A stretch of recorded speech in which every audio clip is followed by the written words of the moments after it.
because I wanted to put him down to a better basically, right? And was that exactly what you were saying? Are you does it work from like does it still work? Do you feel what you going at that the same thing? Or does it have to be you know what? Even if you were going to be sarcastic and ironic, I think you should still act as though it was personal in order to leave this kind of stuff. Right? Yeah. So let's just say it was So let's just say it was yeah. Great.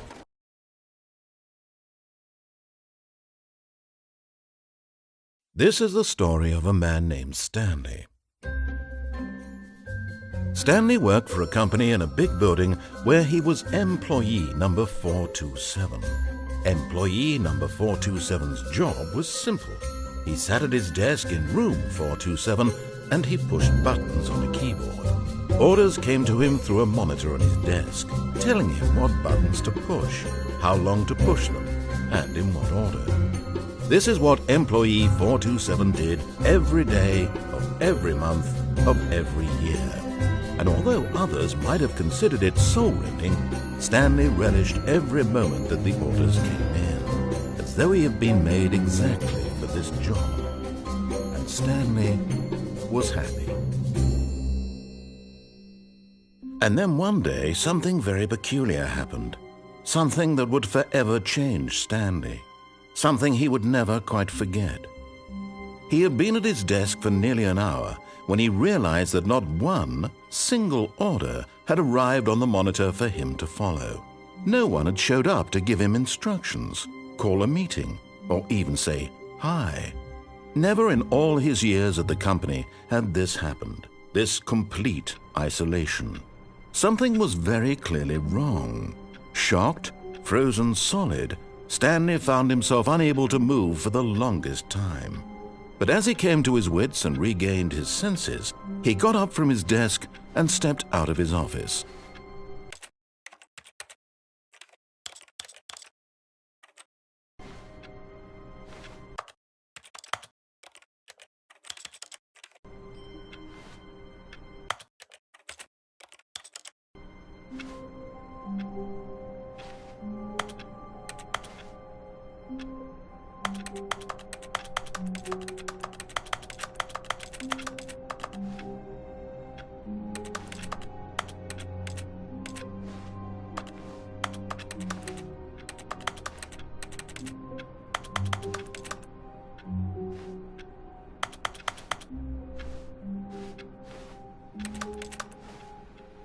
All of his co-workers were gone. What could it mean? Stanley decided to go to the meeting room. Perhaps he had simply missed a memo. No matter how hard Stanley looked, he couldn't find a trace of his co-workers.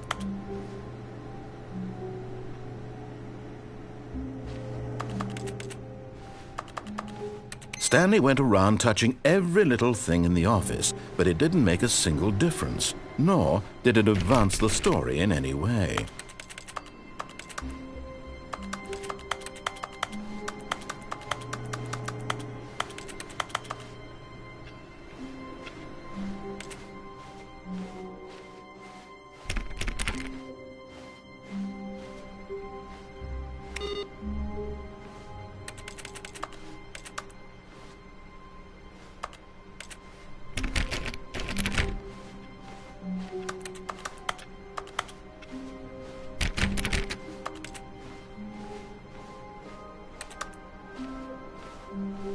Stanley clicked on literally every single door in the office because he doesn't pick up well on cues from his environment.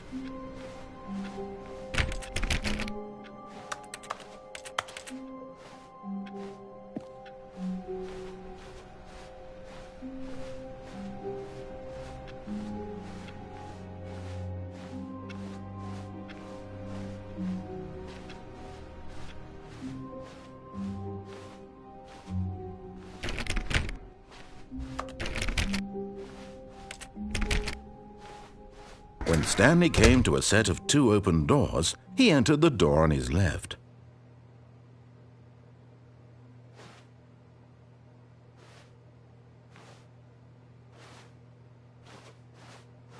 This was not the correct way to the meeting room, and Stanley knew it perfectly well.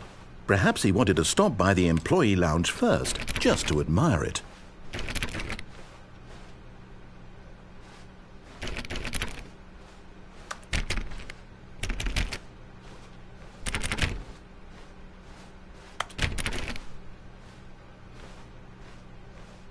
Ah, yes, truly a room worth admiring. It had really been worth the detour after all, just to spend a few moments here in this immaculate, beautifully constructed room. Stanley simply stood here, drinking it all in.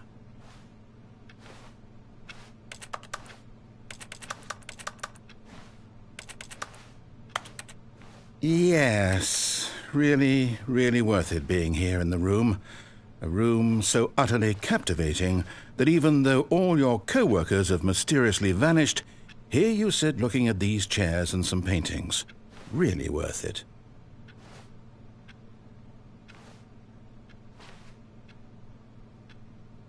At this point, Stanley's obsession with this room bordered on creepy and reflected poorly on his overall personality. It's possible that this is why everyone left.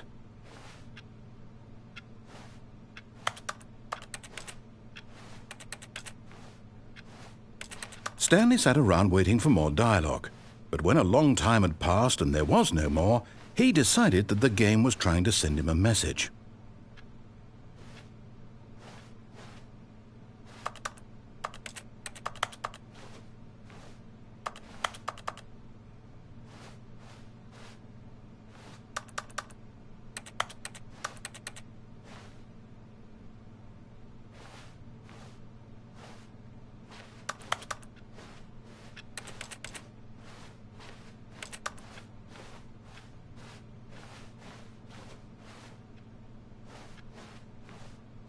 But at last, he'd had enough of the amazing room and took the first open door on his left to get back to business.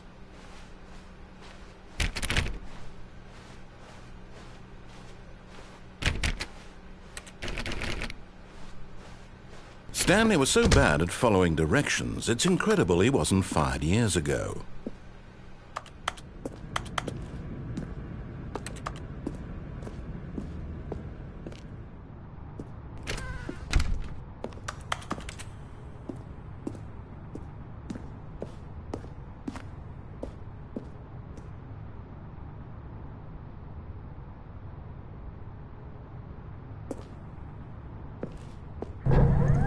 Look, Stanley, I think perhaps we've gotten off on the wrong foot here.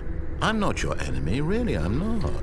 I realize that investing, but in his eagerness to prove that he is in control of the story and no one gets to tell him what to do, Stanley leapt from the platform and plunged to his death. Good job, Stanley. Everyone thinks you are very powerful.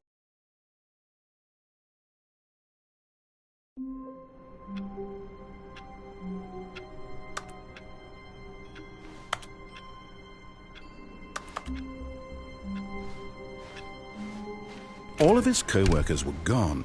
What could it mean? Stanley decided to go to the meeting room. Perhaps he had simply missed a memo.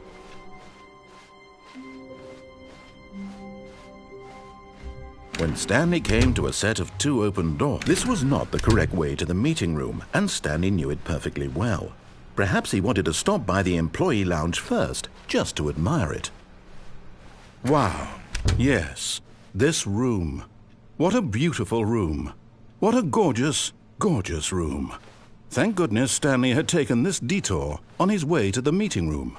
Life without having experienced this room was now too horrible even to consider.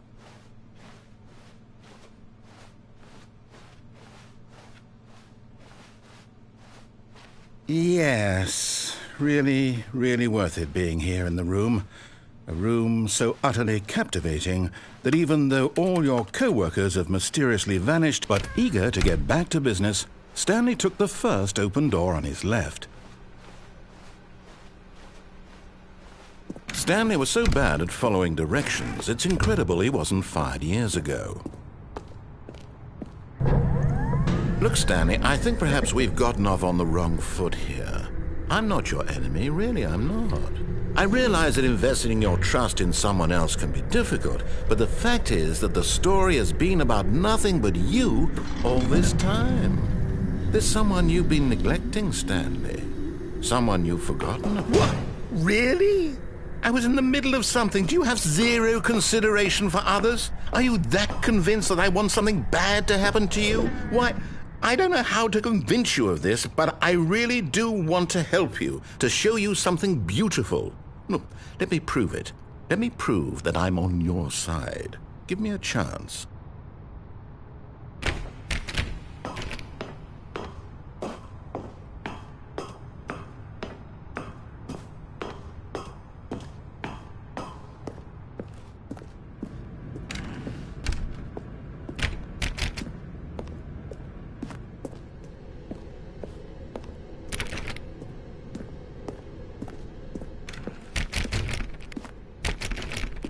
Now listen carefully, this is important.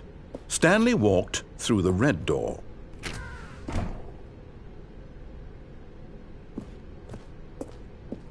Oh, thank God you are willing to listen to me. Do you see that I really have wanted you to be happy all this time? The problem is all these choices. The two of us always trying to get somewhere that isn't here. Running and running and running, just the way you're doing right now. Don't you see that it's killing us, Stanley? I wanted to stop. We would both be so much happier if we just stopped. And I think I have a solution. Here, let me show you.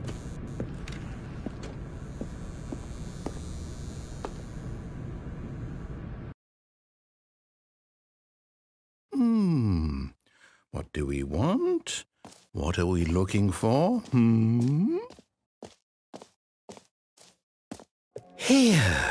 Yes. Oh, it's beautiful, isn't it? If we just stay right here, right in this moment with this place, Stanley, I think I feel happy. I actually feel happy.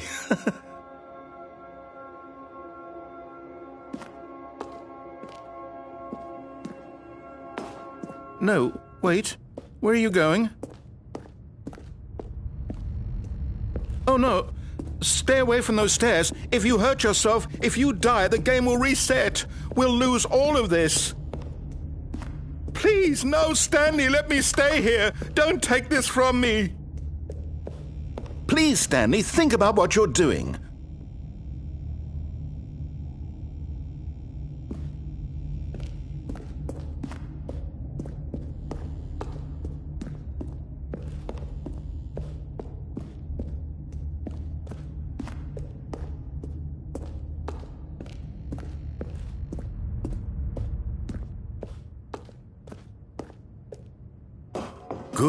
Good.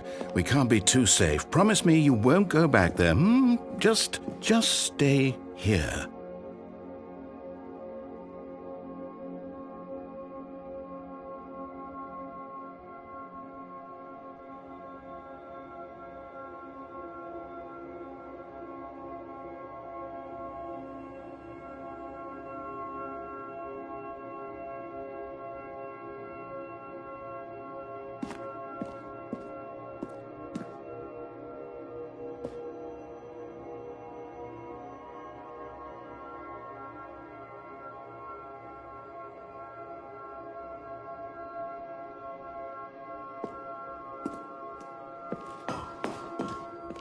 No!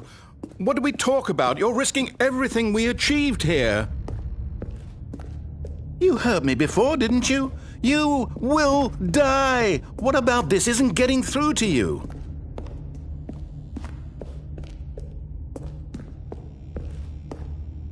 No! Oh, thank God. No, what are you doing, Stanley? Please, I'm asking you not to take this away from me. I can't go back to what I was before. If you die, we'll both go back. Why are you doing this?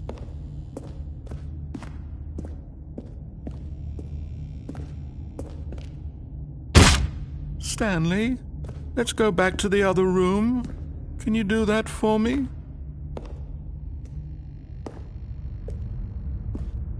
Yes, perhaps you can. Perhaps you finally see what I'm talking about. I know you'll see that we can't be happy if we leave this place. You can see that, can't you?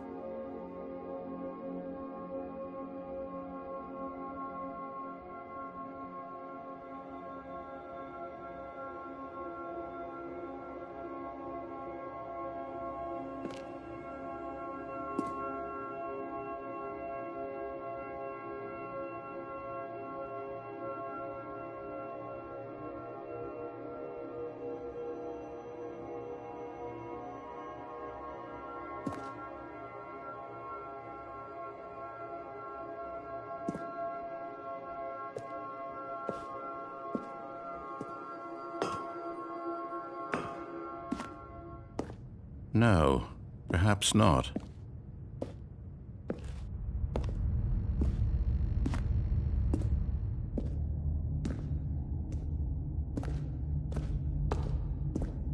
My God, is this really how much you dislike my game? That you'll throw yourself from this platform over and over to be rid of it? You are literally willing to kill yourself to keep me from being happy. Am I reading the situation correctly?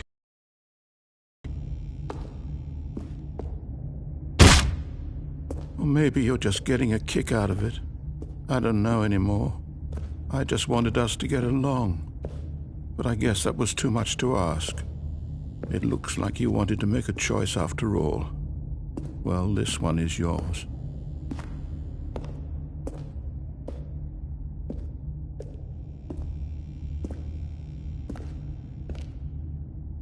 Is it over? It's going to restart, isn't it? I'm going back.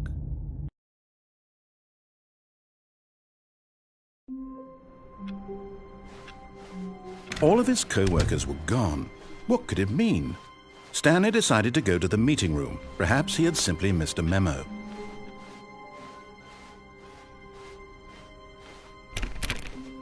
When Stanley came to a set of 2 open doors, he entered the door on his left.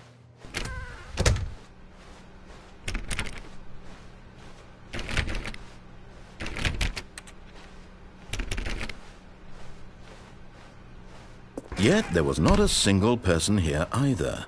Feeling a wave of disbelief, Stanley decided to go up to his boss's office, hoping he might find an answer there.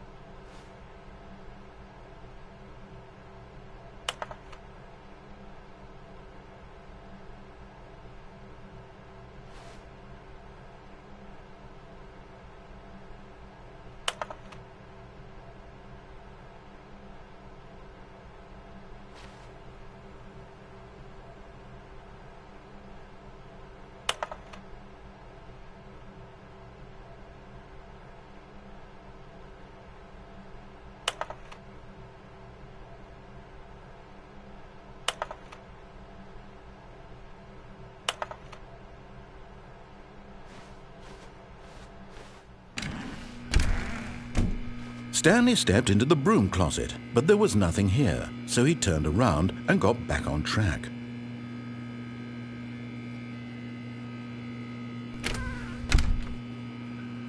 There was nothing here. No choice to make, no path to follow, just an empty broom closet. No reason to still be here.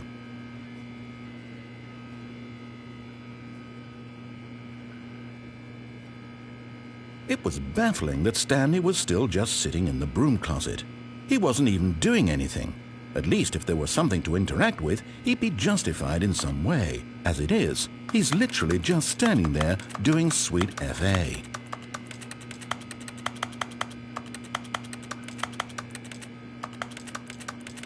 Are you really still in the broom closet? Standing around doing nothing? Why? Please offer me some explanation here. I'm genuinely confused.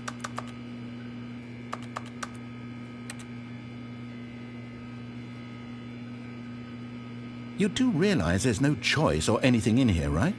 If I'd said Stanley walked past the broom closet, At least you would have had a reason for exploring it to find out.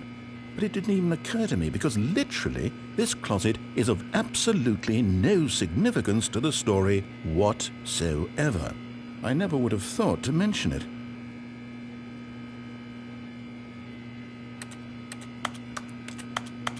Maybe to you this is somehow its own branching path. Maybe when you go talk about this with your friends you'll say, "Oh, did you get the broom closet ending? The broom closet ending was my favourite." I hope your friends find this concerning.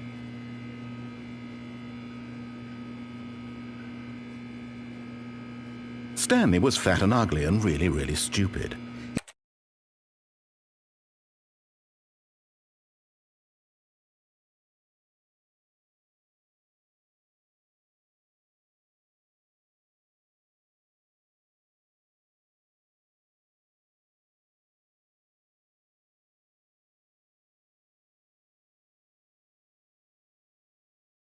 He probably only got the job because of a family connection. That's how stupid he is.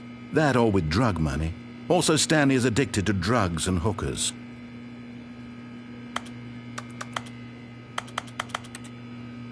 Well, I've come to a very definite conclusion about what's going on right now. You're dead. You got to this broom closet, explored it a bit, and were just about to leave because there's nothing here, when a physical malady of some sort shut down your central nervous system and you collapsed in front of your screen. Well, in a situation like this, the responsible thing is to alert someone nearby so as to ensure that your body is taken care of before it begins to decompose. Hello? Anyone who happens to be nearby? The person at this computer is dead. They have fallen prey to any number of your countless human physiological vulnerabilities. It's indicative of the long-term sustainability of your species. Please remove their corpse from the area and instruct another human to take their place, making sure they understand basic first-person video game mechanics and filling them in on the history of narrative tropes in video gaming, so that the irony and insightful commentary of this game is not lost on them. All right, when you've done that, just step out into the hallway.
Ah, second player. It's good to have you on board. I guarantee you can't do any worse than the person who came before you.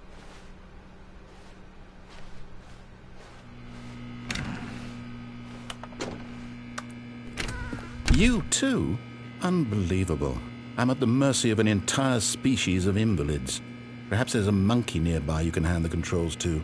A fish? Fungus? Look, you can hammer out the details. I'm not particularly picky. I'll just be waiting for when you're ready to pick up the story again.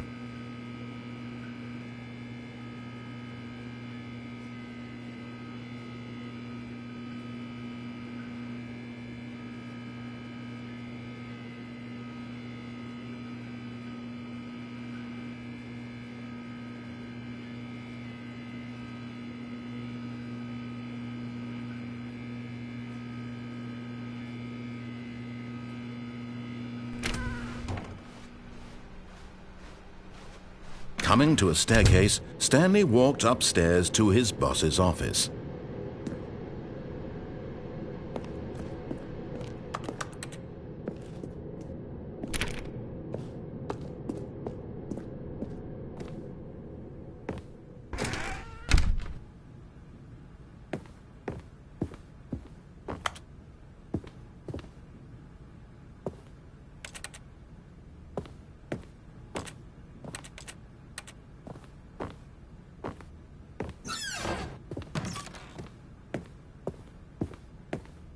Stepping into his manager's office, Stanley was once again stunned to discover not an indication of any human life.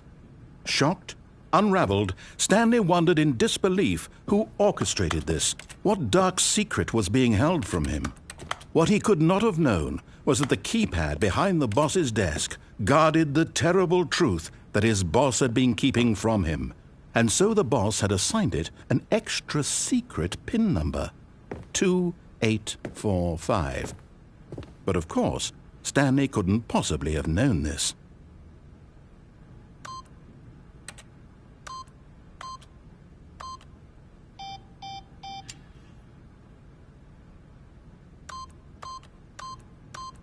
Stanley just sat around twiddling his thumbs. Trying to input anything on the device was useless, since he could never possibly know that the combination was 2845.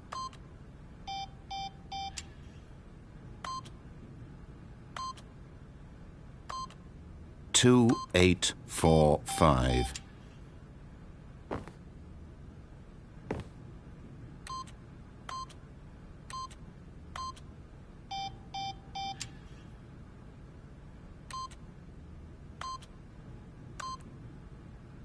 Forgot, but it turns out that the panel's emergency override kicked in, and the door just opened all by itself, and Stanley got the hell along with the story.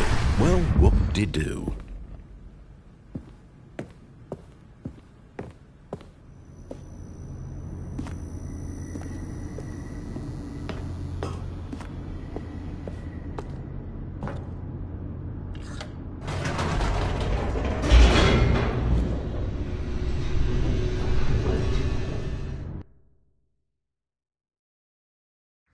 Descending deeper into the building, Stanley realized he felt a bit peculiar. It was a stirring of emotion in his chest, as though he felt more free to think for himself, to question the nature of his job. Why did he feel this now, when for years it had never occurred to him? This question would not go unanswered for long.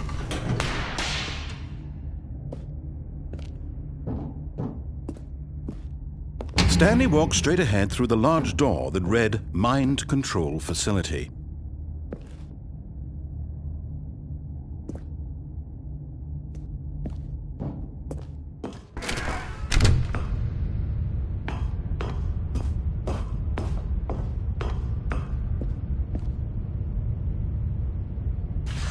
The lights rose on an enormous room packed with television screens. What horrible secret did this place hold? Stanley thought to himself. Did he have the strength to find out?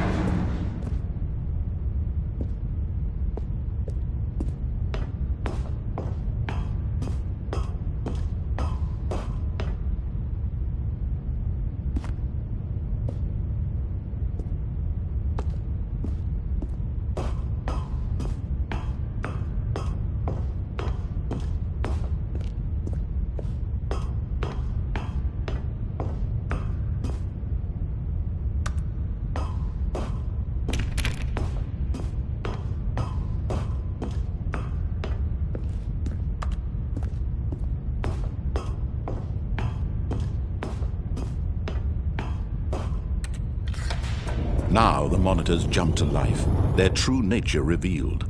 Each bore the number of an employee in the building, Stanley's co-workers. The lives of so many individuals reduced to images on a screen, and Stanley, one of them, eternally monitored in this place where freedom meant nothing.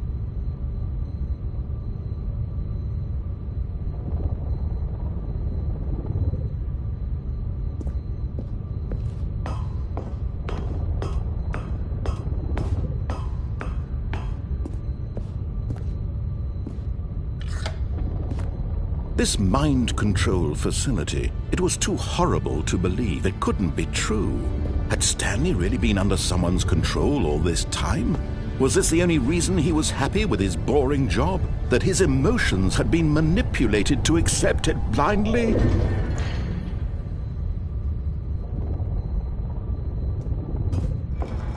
No, he refused to believe it. He couldn't accept it. His own life in someone else's control? Never! It was unthinkable, wasn't it? Was it even possible? Had he truly spent his entire life utterly blind to the world?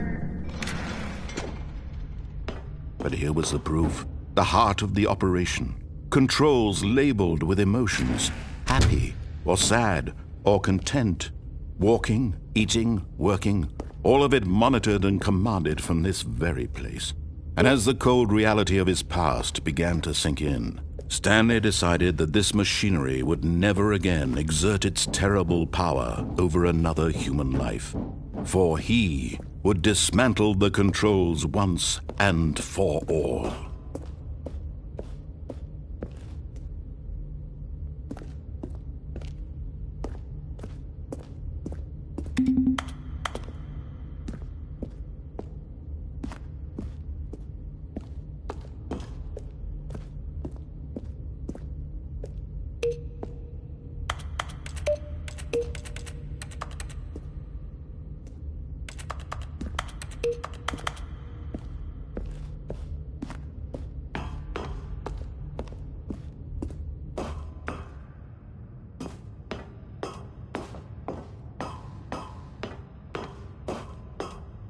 And when at last he found the source of the room's power, he knew it was his duty, his obligation, to put an end to this horrible place and to everything it stood for.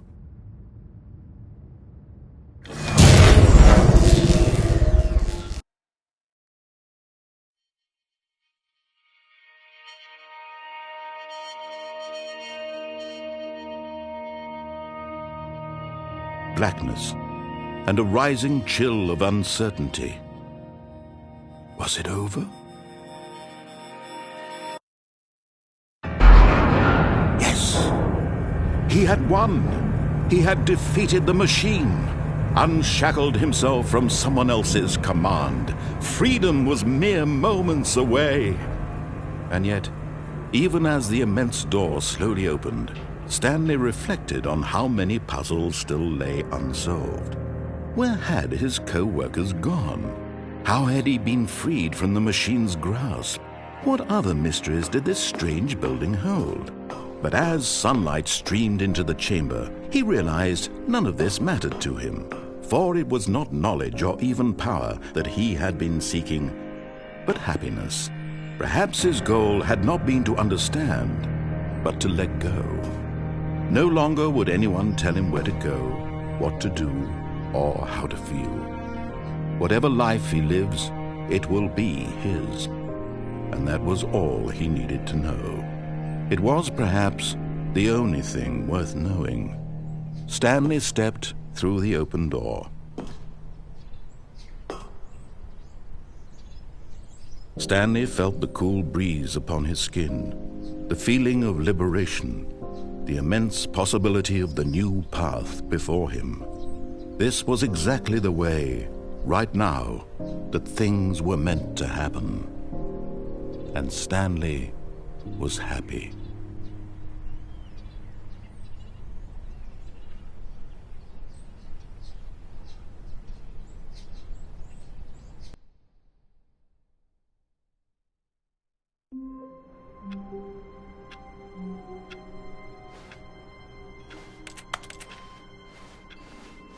All of his co-workers were gone. What could it mean? Stanley decided to go to the meeting room. Perhaps he had simply missed a memo.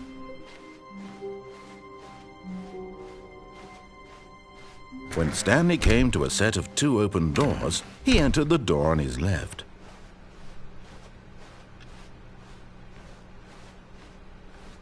Yet there was not a single person here either.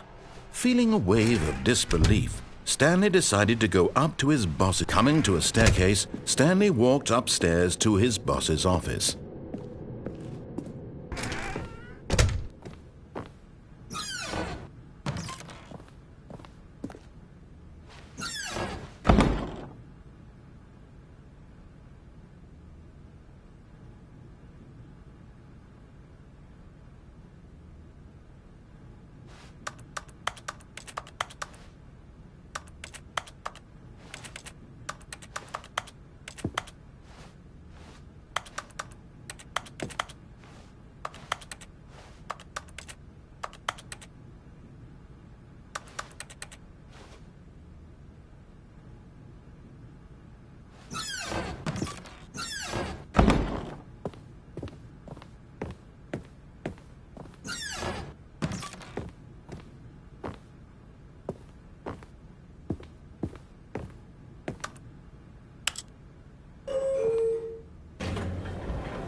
Stepping into his manager's office, Stanley was once again stunned to discover not an indication of any human life.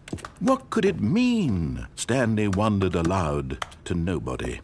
He began wildly tearing through papers on the boss's desk, pulling books off the shelf, looking behind paintings, desperate for clues to his situation.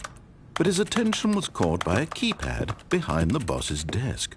What could its purpose be? In fact, this keypad guarded the terrible secret that lay buried below his feet. And so the boss had assigned it an extra secret PIN number, 2845. But of course, Stanley couldn't possibly have known this.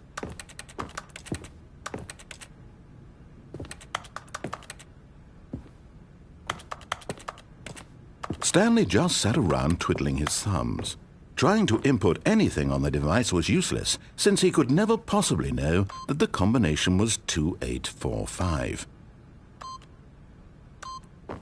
Yet incredibly, by simply pushing random buttons on the keypad, Stanley happened to input the correct code by sheer luck. Amazing! He stepped into the newly opened passageway.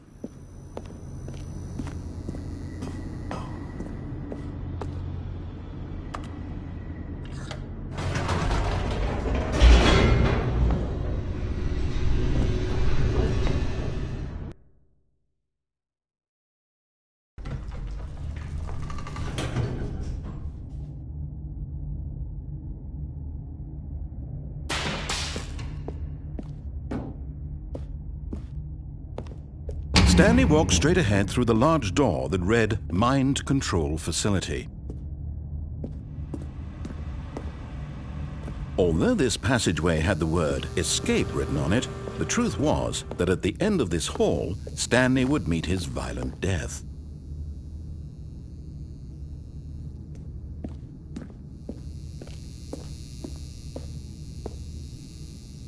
The door behind him was not shut. Stanley still had every opportunity to turn around and get back on track. At this point, Stanley was making a conscious, concerted effort to walk forward and willingly confront his death.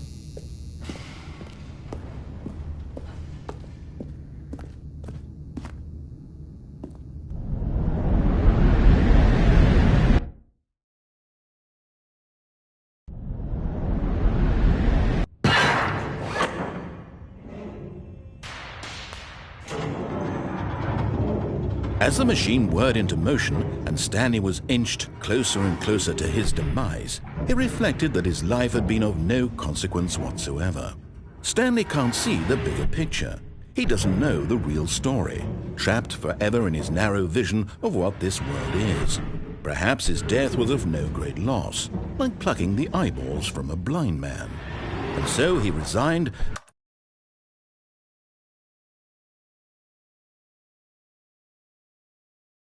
and willingly accepted this violent end to his brief and shallow life. Farewell, Stanley.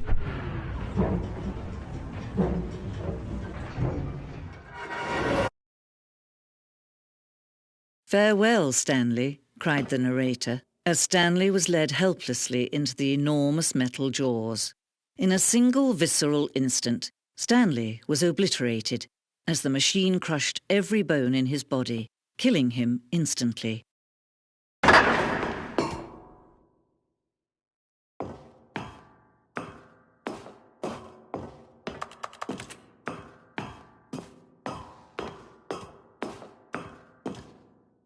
And yet it would be just a few minutes before Stanley would restart the game, back in his office, as alive as ever. What exactly did the narrator think he was going to accomplish? When every path you can walk has been created for you long in advance, death becomes meaningless, making life the same. Do you see now? Do you see that Stanley was already dead from the moment he hit start?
Stanley pushed the big red button.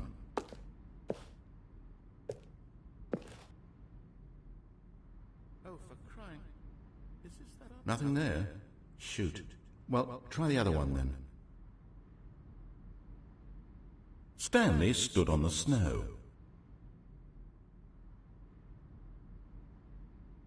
Stanley pushed the number 6. And finally, he pushed the number 6.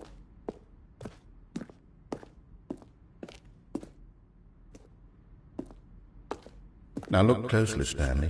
See how it's impossible for the player to do anything in this room. Perfect example of poor level design, textbook mistake. It's the kind of thing you pick up on intuitively if you had even the most fundamental understanding of good and bad game design. But of course, you being you, well, in that probably case, spend the next hour trying to solve it. Congratulations. Yeah, I'm just going to make this easy on you.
Oh, look at these two. How they wish to destroy one another.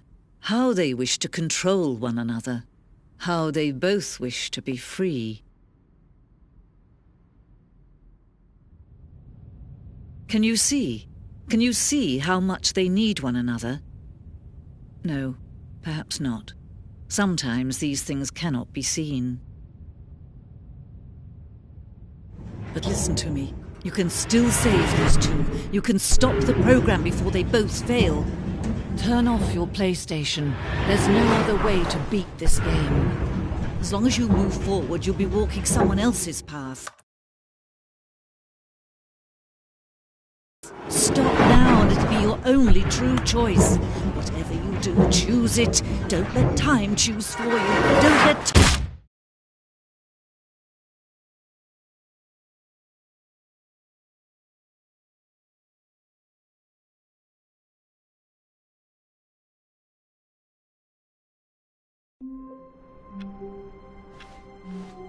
All of his co-workers were gone. What could it mean? Stanley decided to go to the meeting room. Perhaps he had simply missed a memo.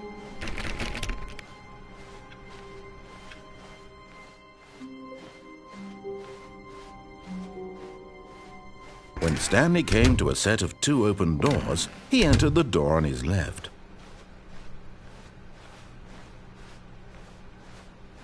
Yet there was not a single person here either.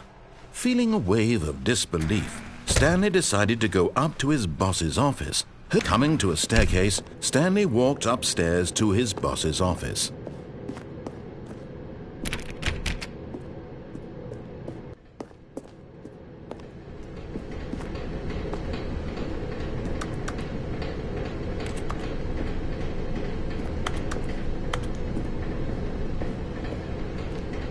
But Stanley just couldn't do it.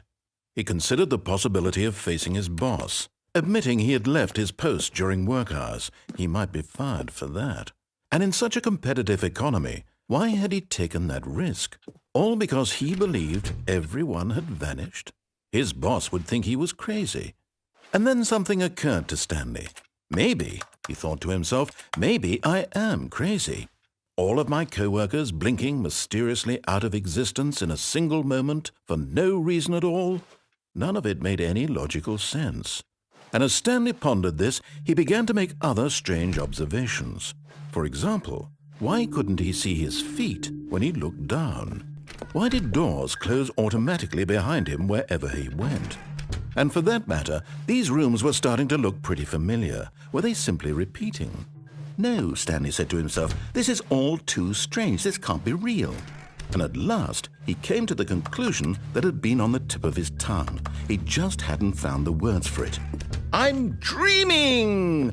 he yelled. "This is all a dream."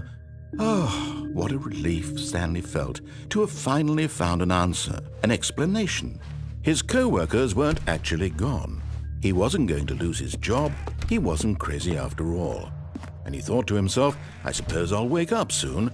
I'll have to go back to my boring real-life job pushing buttons. I may as well enjoy this while I'm still lucid. So he imagined himself flying and began to gently float above the ground. Then he imagined himself soaring through space on a magical starfield, and it too appeared. It was so much fun, and Stanley marveled that he had still not woken up. How was he remaining so lucid? And then perhaps the strangest question of them all entered Stanley's head. One he was amazed he hadn't asked himself sooner. Why is there a voice in my head dictating everything that I'm doing and thinking? Now the voice was describing itself being considered by Stanley, who found it particularly strange.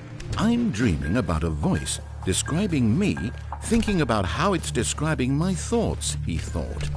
And while he thought it all very odd and wondered if this voice spoke to all people in their dreams, the truth was that, of course, this was not a dream. How could it be? Was Stanley simply deceiving himself, believing that if he's asleep, he doesn't have to take responsibility for himself? Stanley is as awake right now as he's ever been in his life. Now, hearing the voice speak these words was quite a shock to Stanley. After all, he knew for certain, beyond a doubt, that this was in fact a dream. Did the voice not see him float and make the magical stars just a moment ago? How else would the voice explain all that? This voice was a part of himself too. Surely, if he could just... He would prove it.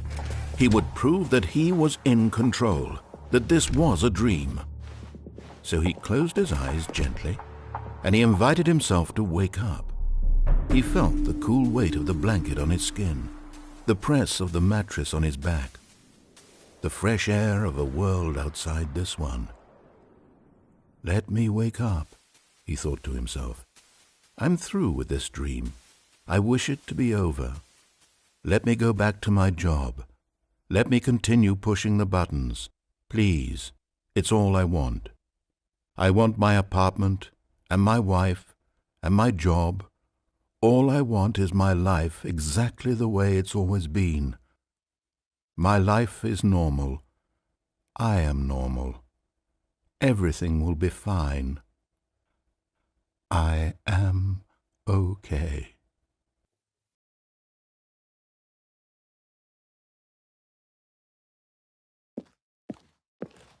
Stanley began screaming. Please, someone, wake me up. My name is Stanley.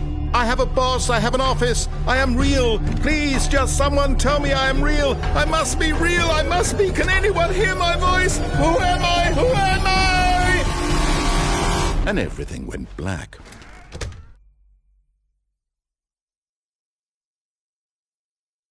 This is the story of a woman named Mariella.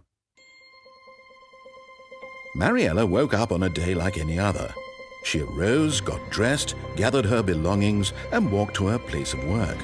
But on this particular day, her walk was interrupted by the body of a man who had stumbled through town talking and screaming to himself, and then collapsed dead on the sidewalk. And although she would soon turn to go call for an ambulance, for just a few brief moments she considered the strange man. He was obviously crazy, this much she knew. Everyone knows what crazy people look like. And in that moment, she thought to herself how lucky she was to be normal. I am sane. I am in control of my mind. I know what is real and what isn't. It was comforting to think this, and in a certain way, seeing this man made her feel better. But then she remembered the meeting she had scheduled for that day. The very important people whose impressions of her would affect her career, and by extension, the rest of her life. She had no time for this, so it was only a moment that she stood there, staring down at the body. And then she turned and ran.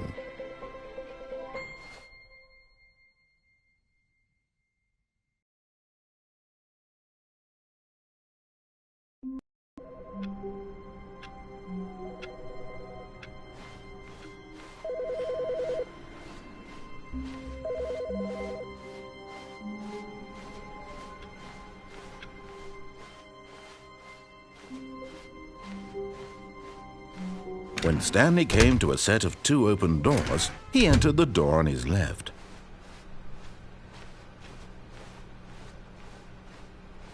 Yet there was not a single person here either. Feeling a wave of disbelief, Stanley decided to go up to his boss's. Coming to a staircase, Stanley walked upstairs to his boss's office.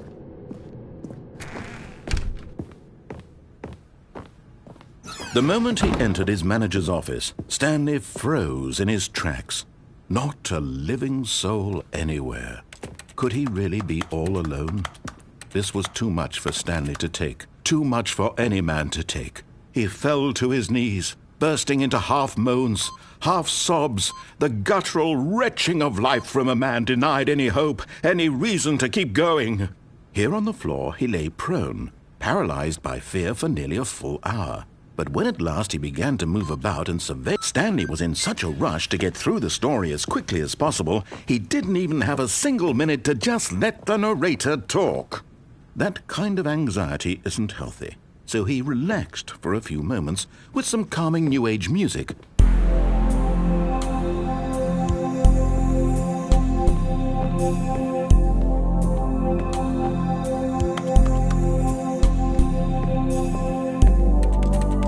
Feeling soothed and rejuvenated, Stanley calmly walked forward into the opened passageway.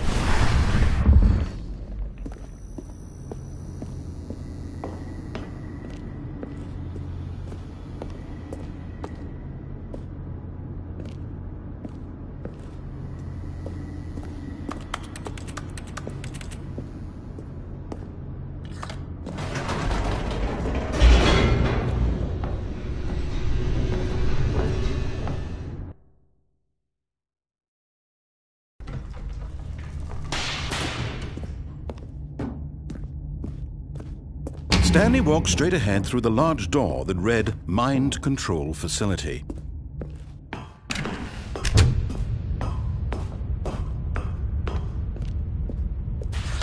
The lights rose on an enormous room packed with television screens.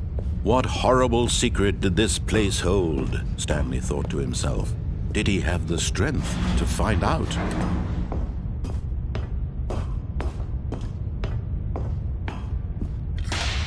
Now the monitors jumped to life, their true nature revealed. Each bore the number of an employee in the building, Stanley's co-workers. The lives of so many individuals reduced to images on a screen, and Stanley, one of them.